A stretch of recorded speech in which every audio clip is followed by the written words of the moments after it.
ایک شخص motor car کس لیے خریدتا ہے؟ تیز رفتار سفر کے لیے۔ کار کا مقصد چلنے کی رفتار کو دوڑنے کی رفتار بنانا ہے، مگر وہی کار ہے جو دوڑنے کے ساتھ رکنا بھی جانتی ہو۔ ایک کار بظاہر نہایت عمدہ ہو مگر اس کے اندر روکنے کا نظام یعنی کہ بریک نہ ہو تو کوئی بھی شخص ایسی کار خریدنے کے لیے رضامند نہیں ہو سکتا۔ سڑک کے سفر کا جو اصول ہے وہی زندگی کے سفر کا اصول بھی ہے۔ زندگی کا وسیع تر سفر کامیابی کے ساتھ وہی لوگ طے کر سکتے ہیں جو چلنے کے ساتھ رکنا بھی جانتے ہوں۔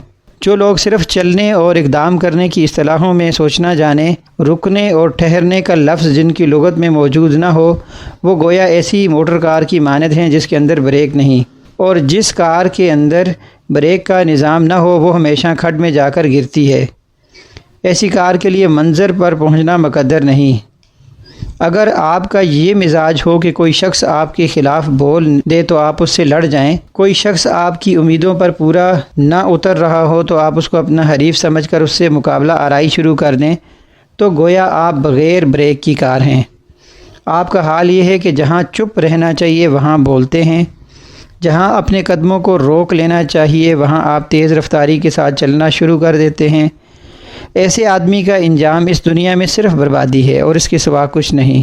عقل مند آدمی وہ ہے جو اپنی طاقت کو منفی کارروائیوں میں برباد ہونے سے بچائے، جو راہ کے کانٹوں سے الجھے بغیر اپنا سفر جاری رکھے۔ شریعت کی زبان میں اس کو احراز کہا جاتا ہے، اور احراز بلا شبہ زندگی کا ایک ناگزیر اصول ہے۔ جس شخص کا ایک سوچا سمجھا مقصد ہو اور جو اپنے طے کیے ہوئے منصوبے کی تکمیل میں لگا ہوا ہو، وہ لازماً اعراض کا طریقہ اختیار کرے گا۔ وہ ہمیشہ اپنے مقصد کو اپنے سامنے رکھے گا۔ البتہ جن لوگوں کے سامنے کوئی متعین مقصد نہ ہو وہ اعراض کی اہمیت کو نہیں سمجھیں گے۔ وہ معمولی باتوں پر دوسروں سے لڑ جائیں گے۔ وہ سمجھیں گے کہ وہ بہت اچھا